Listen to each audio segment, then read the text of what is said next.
That revenge sins. We don't always recognize a turning point by the sound it makes. Sometimes it's a choice so small it looks like nothing at all. A car left off the main driveway. A front door entered like a guest, not a daughter. Riley Vaughn's experience matters because she stopped trying to be seen a long time ago and still got treated like a disappointment the moment she came home. She built her life quietly, on purpose, and the quiet was the only thing her family ever seemed to notice. Tonight, the story moves the way she lived it. I parked down the street and killed the engine with my hands still on the wheel.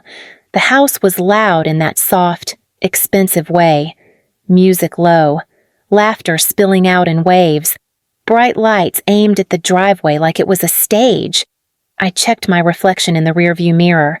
Plain hair, plain face, linen pants, a simple sweater, no watch, no ring that caught light, nothing that would start a conversation I didn't want. I stepped out, locked the car, and walked the last stretch like I was visiting someone else's life. In the driveway, my sister's new Mercedes sat like a trophy, matte black, big tires, fresh bow still clinging to the hood like it was holding on for dear life. Madison's laugh cut through the music as I reached the front steps. "Careful," she called, voice bright. "Don't lean on it. Your jeans will leave marks." Someone laughed with her. A couple phones lifted, filming her in front of the car like she'd won something.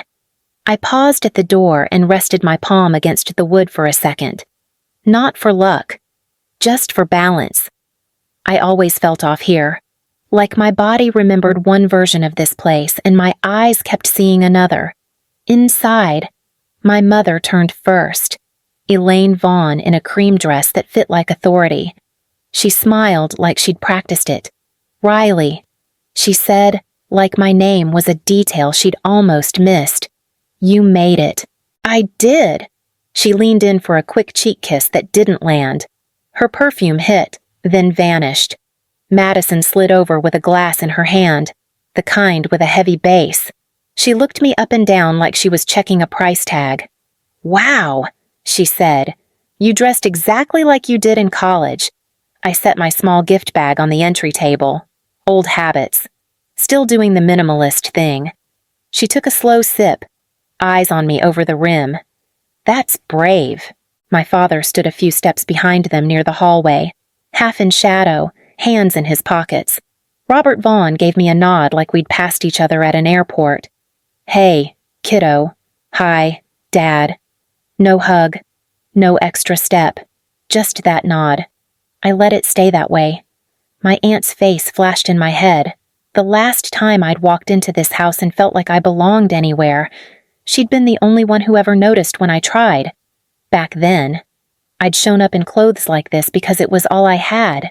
Now I did it because it was the only way I could stand in this place without feeling like a stranger wearing someone else's skin. Madison looped her arm through Mom's like they were a matched set. "Come on, everyone's outside. Mom's doing a toast for my baby." Mom's eyes sharpened with pride. "We're celebrating success." Madison's smile widened. "We're celebrating me." We followed them out, and the backyard noise rose to meet us. For a second, Riley's shoulders stayed level while everything around her lifted, like she'd learned not to flinch in public. I stepped onto the patio and stopped just short of the crowd, letting the cold drink the heat off my face. A man I didn't recognize clapped my father on the back. Someone called Madison's name like it was a brand. Mom raised her glass. "To Madison," she announced, voice carrying clean and easy. "And to the kind of life you earn when you do things the right way." I stood at the edge of the circle, hands loose at my sides, watching everyone turn toward my sister like gravity lived in her. If this kind of story ever feels familiar, it's okay to sit with that feeling for a minute. I did. Madison tilted her chin in my direction, like she'd remembered I existed. "Riley, get closer. Don't be weird." I took one step forward and felt the old roll slide onto my shoulders like a coat I'd outgrown. Madison clinked her glass with a spoon. Not hard, just enough to cut through the talking. Conversations folded in on themselves. Bodies shifted, Phones angled up again. She didn't need to ask for attention. It came when she moved. "Okay," she said, laughing like she hadn't rehearsed this in the mirror. "I know everyone's dying to see it up close." A few people cheered. Someone whistled. My mother stepped half a pace behind her, hand light on Madison's back, like she was steadying something valuable. They walked toward the car together. I stayed where I was. The group followed, drifting across the patio and spilling into the driveway. I let myself lag just enough to be outside the main cluster, close enough to hear, far enough to breathe. Madison circled the car slowly, one hand sliding along the door like it belonged there. "Matte black," she said. I almost went with white, but this just felt more me. "It's stunning," a woman near the hedge said. "You must be so proud." My mother didn't hesitate. She's always had great taste. My father laughed once, short and contained. "She knows what she wants." Madison popped the trunk. Someone leaned in to look. Someone else asked about the interior. She answered everything easily, like this was a language she'd always spoken. I shifted my weight and crossed my arms, more out of habit than cold. A man I didn't recognize drifted closer to me. Mid-40s, pressed shirt, holding a beer he hadn't touched. "You're the older one, right?" I nodded. "Yeah." He glanced back at Madison, then at me again. "So what do you drive?" My mother's voice came from my left before I could respond. "Oh, Riley doesn't really have a car," she said lightly, like she was correcting a menu choice. "She's never been into that sort of thing?"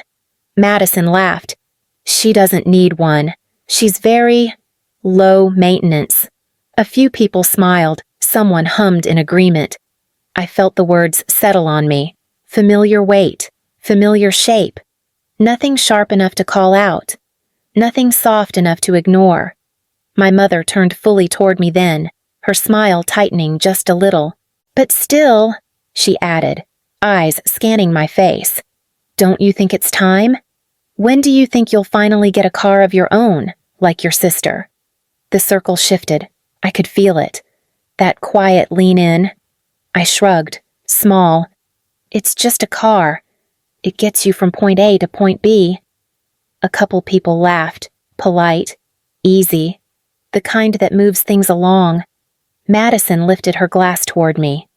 "See, she's evolved." My father looked at the driveway instead of at me.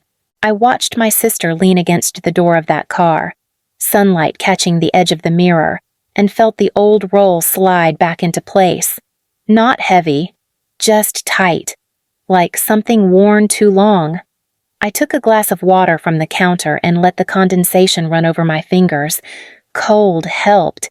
It gave my hands something to do. People drifted in and out of my space like they weren't sure whether I belonged to the party or the furniture.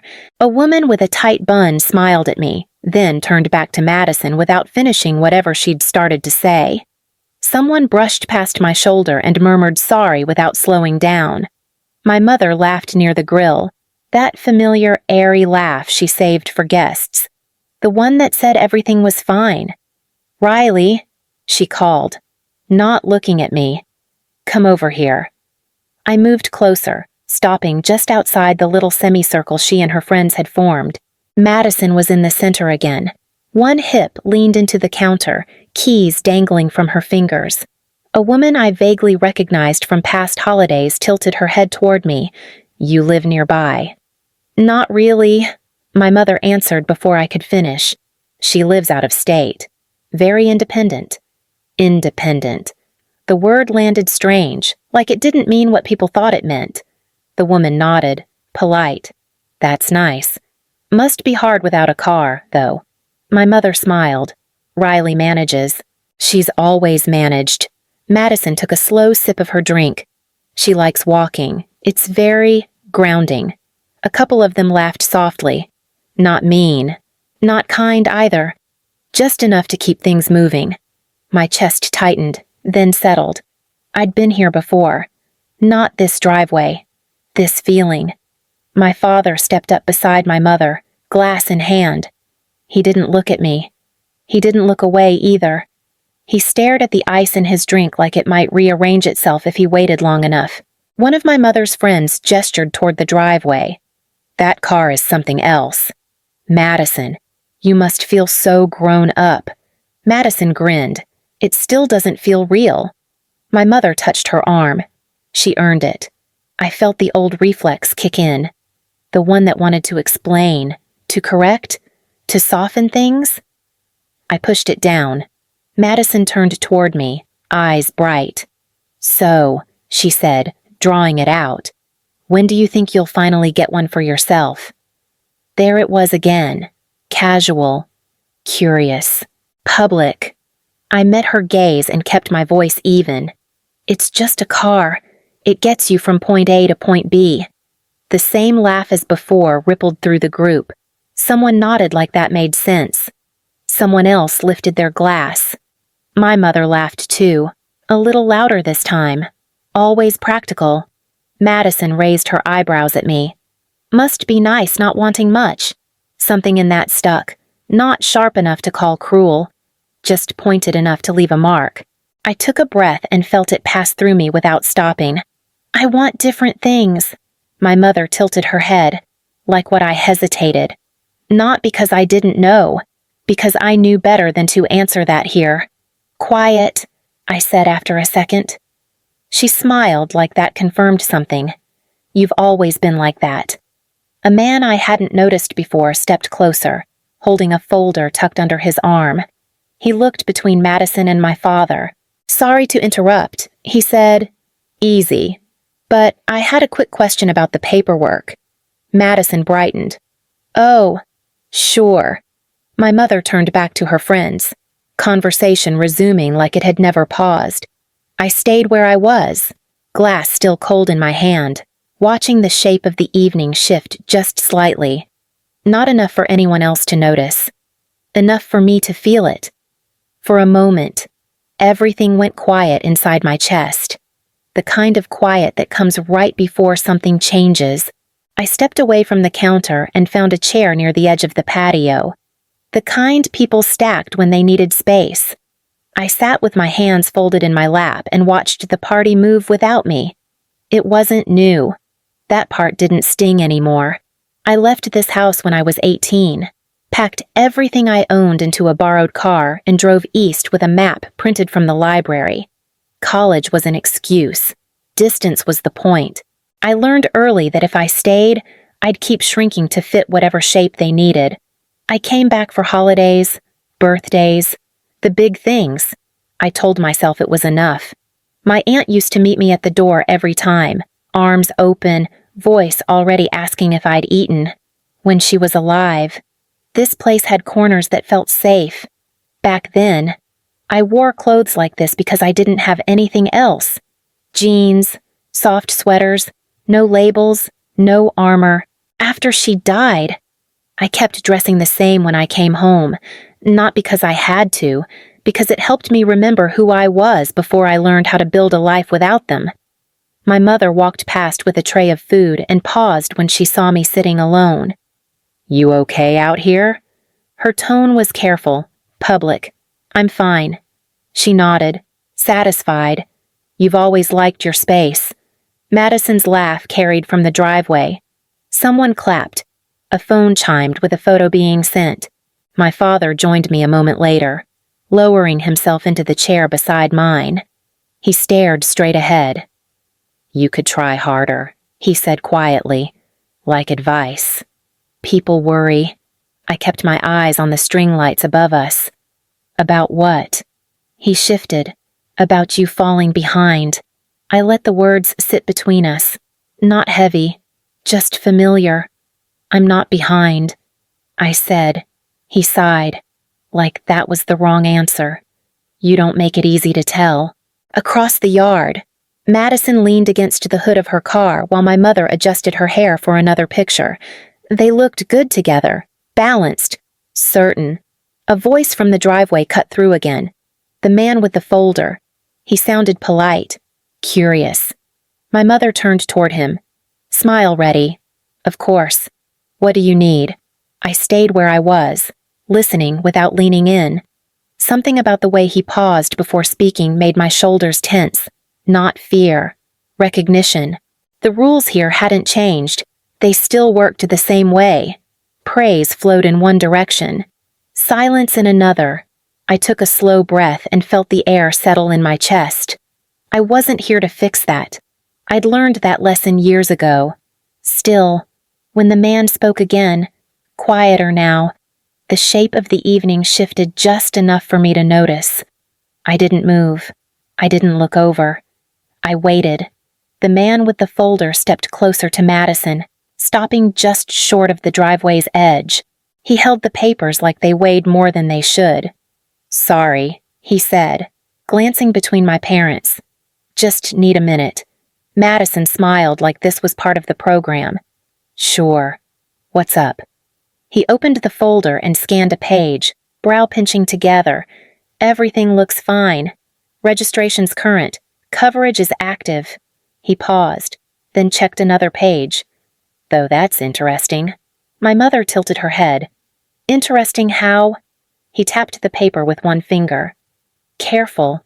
The policy's written under Vaughn Automotive Group, LLC." The air shifted. Not dramatic, just off. My father straightened. "Our family doesn't have a company." The man blinked. Surprised? "Oh." He looked down again, then back up. I assumed Madison laughed. Quick and light. "We don't." "Maybe it's a mistake." He shook his head. "It's not. It's a fleet policy. Everything's in order." My mother's smile stayed in place, but her eyes moved. "A fleet."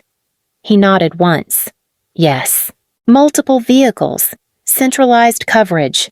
My father cleared his throat. "Who set that up?" The man turned toward me, apology already forming. "Riley. I thought you'd mentioned it to them." Every face turned. I felt the moment stretch, thin and quiet. I stood from the chair and walked over, slow enough to keep my balance steady. I didn't think it mattered. My mother laughed, uncertain. "What doesn't?" "The policy." The man relaxed a little, relieved. "Right. Vaughn Automotive Group, LLC. You're listed as managing member." Madison's smile froze. "That's not funny." I kept my voice even. "It's not a joke." My father stared at the folder like it might explain itself. "Riley. Yes. You have a company." "I do." My mother stepped closer, lowering her voice. "Why wouldn't we know about this?" I met her eyes. No one asked. The man shifted his weight. Uncomfortable now. "I can step away if this is—" "It's fine," my father said, though his voice didn't sound like it believed that. Madison folded her arms. "So what? You insure one car for tax reasons." The man glanced at her, then back to me. "It's more than one." I felt the familiar tightening in my chest, then let it go. "How many?" My father asked. The man checked the page again. Currently 27 vehicles under management. Silence settled, thick but clean. My mother's hand moved to her throat. "That can't be right." I nodded once. "It is." Madison shook her head. "You let us stand out here like idiots. I stood where you put me." The man closed the folder slowly. "I'll give you all a moment." He stepped back, eyes on the ground. I stayed where I was. The driveway lights too bright. The night suddenly very still. No one spoke right away. The music kept playing from the speaker near the pool. Something upbeat and completely wrong for the moment. A breeze pushed the bow on the hood of the car so it fluttered, soft and pointless. My mother was the first to recover. She always was. "Okay," she said, drawing the word out as if it needed room. "Let's all take a breath." Madison laughed, sharp this time. A breath for what? She just said she owns 27 cars. I didn't correct her. It wasn't the number that mattered. My father finally looked at me. Really looked. His eyes moved over my face like he was searching for something he'd missed before. "When were you going to tell us?" I shrugged. I wasn't. My mother's brows pulled together. That's not fair. It is, I said quietly. You never asked what I was doing. You asked why I didn't have things. Madison stepped closer, lowering her voice but not the heat behind it. So you let everyone think you were barely getting by. You let me look like an idiot in front of my friends. I met her gaze. I didn't let anyone think anything. I showed up the way I always do. My father rubbed his hand over his mouth. This doesn't make sense. You left for college and barely called. You came home twice a year. You dressed like... He gestured vaguely at me. Like this. Like myself. My mother cut in. You could have shared. We're your family. I nodded once. I know. That's not an answer. It is. The man with the folder hovered a few steps away, clearly regretting his timing. He cleared his throat. For what it's worth, Riley's group is solid. Everything's clean. Long-term leases, private clients. It's not flashy. It's smart. Madison spun on him. Why are you explaining this like it's impressive? He raised his hands. I'm just stating facts. My father exhaled. Slow. We thought you were struggling. That one landed. Not hard, not loud, just straight. I said. My mother's shoulders softened. Oh, honey, just not financially. The silence that followed felt different, less crowded, like something had finally stepped aside. Madison shook her head again, smaller this time. So all those times, all those comments. I didn't interrupt her. I didn't need to. My mother looked between us, voice dropping. Why keep pretending? I took a second. Let the answer come without rushing it, because when I stopped pretending, I stopped being welcome. I said, this was the version of me you were comfortable with. My father opened his mouth, closed it, tried again. You could have trusted us. I watched his hands, how they kept folding and unfolding. Trust goes both ways. The man with the folder took another step back, eyes on the ground again. Someone near the patio quietly turned the music down. Madison stared at the car, then at me. So this was never really mine. I shook my head. It was always yours to use. She flinched at that.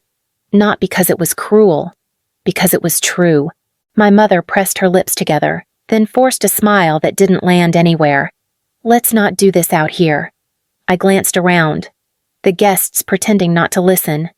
The lights. The car. This is exactly where it belongs. I said. No one argued. The night felt paused, like it was waiting to see what we'd do next. Madison broke first. You could have stopped it, she said, voice rising just enough to cut through the quiet. Any of it. You stood there and let them think I was showing off something I didn't even earn.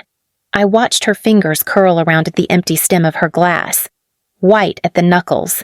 She'd always needed something to hold. I didn't put you in that position, I said. I showed up the same way I always do. She let out a short laugh.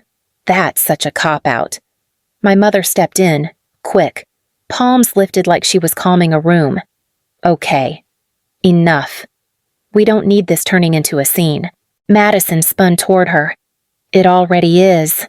My father stayed where he was, eyes on the ground.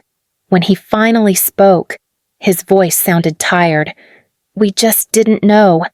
That's the part you keep saying, I said, like it explains everything.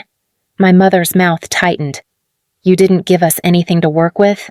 I nodded once. You never asked. She shook her head. Of course we asked.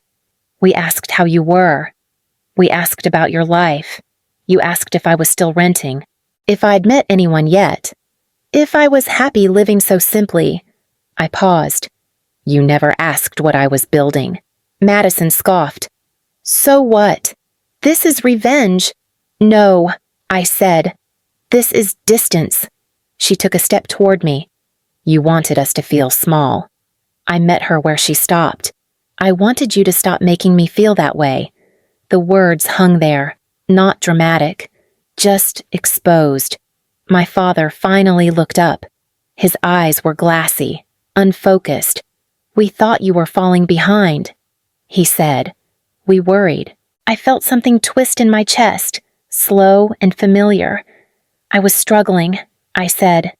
"Just not in the way you recognize." My mother's shoulders slumped. For a second, she looked older. "You could have let us help." I kept my voice steady. Help only works when it's offered without conditions. Madison turned away, pacing a few steps before stopping near the car. She rested her hand on the hood, then pulled it back like it burned. "So, what now?" I took a breath. Let it out. "Now nothing changes." "For you?" She looked at me, confused. "What does that mean?" "It means the party keeps going. The car stays here. You get the pictures." My mother frowned. "And you?" "I leave." My father stepped forward. "Riley, don't do this." I glanced at him. This is me not doing anything. The man with the folder stood near the gate, pretending to check his phone. A couple guests drifted closer to the patio, conversation resuming in soft, careful tones. Madison laughed again, but this time it cracked. "You always do this. You disappear." I nodded. I learned how. I picked up my bag from the chair and slung it over my shoulder. No one reached for me. No one stopped me. The space they left was wide and familiar. I stopped at the edge of the driveway, right where the light from the house thinned out. The air felt cooler there, quieter. Madison was still by the car, arms crossed now, weight on one hip. My mother stood a few steps behind her, hands folded tight in front of her waist. My father hovered near the patio, not quite choosing a side. I reached into the pocket of my bag and pulled out the key fob. Black, heavy, clean. Madison noticed immediately, her eyes locked on it. "What are you doing?" she said.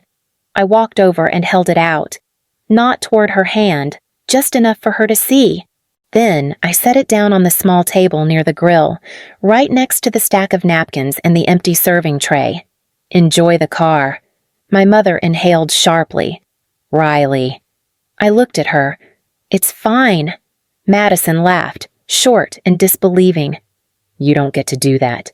You don't get to act like this is nothing." I kept my voice even. "It's not nothing. It's just not mine to hold." She stared at the key, then back at me. "So, this is it. You make your point and walk away." "I didn't make a point," I said. "I showed up." My father stepped closer, lowering his voice. "You don't have to leave like this." I adjusted the strap of my bag on my shoulder. "I do." My mother's face tightened. "After everything." I nodded once. "Exactly." A couple guests glanced over, then looked away again, pretending to be deep in conversation. Someone refilled a drink. The music started back up, a little louder than before. Madison shook her head, hair falling into her face. "You think you're better than us?" I met her eyes. "I think I'm done trying to be less." That landed, not loudly, but it landed. I turned toward the gate. My father took a half step forward, then stopped. He didn't call my name. Behind me, my mother picked up the key fob. I heard the soft click as she set it back down, not in Madison's hand, just on the table again. I walked out without rushing, past the hedges, past the cars lining the street. My phone buzzed once in my bag. I didn't check it. When I reached my car, I paused long enough to take one steady breath. Then I got in, started the engine, and pulled away. In the mirror, the house stayed bright. The driveway stayed full. I didn't look back again. The road out of Scottsdale was quiet at that hour. Fewer headlights, longer gaps between exits. I drove with the window cracked, letting the desert air cool my hands on the wheel. At the first light, my phone buzzed again. I pulled over this time. A single text from my aunt's old number. It still lived in my contacts even though it hadn't been active for years. The notification was a glitch. Nothing more. My phone catching up to something it couldn't quite let go of. I smiled anyway. By the time I reached the hotel, my shoulders felt lower, not lighter, just settled. I kicked off my shoes, sat on the edge of the bed, and let the quiet arrive without trying to fill it. I thought about my mother's face when I set the key down, the way my father stopped halfway toward me, the look on Madison's face when she realized the story she'd been telling herself didn't have a place for me anymore. None of it felt sharp now, just clear. I sent one message, short, simple. I got out safe. I'll call tomorrow. Then I put the phone face down, in the bathroom mirror. I barely recognized the woman looking back, not because she'd changed, because she'd stopped checking for permission. I ran the tap, washed my hands, and noticed how steady they were. Riley Vaughn. That name felt different tonight. Not louder, not bigger, just mine. I lay back on the bed and stared at the ceiling until my breathing evened out. Tomorrow would come with meetings and keys and schedules and people who knew me as I was now. That life waited without asking me to explain anything. Before sleep took over, one thought settled in and stayed. I didn't leave with anger. I left with myself intact. If any part of this feels familiar, you don't need to do anything with it right away. Just let it sit where it landed. Sometimes that's enough.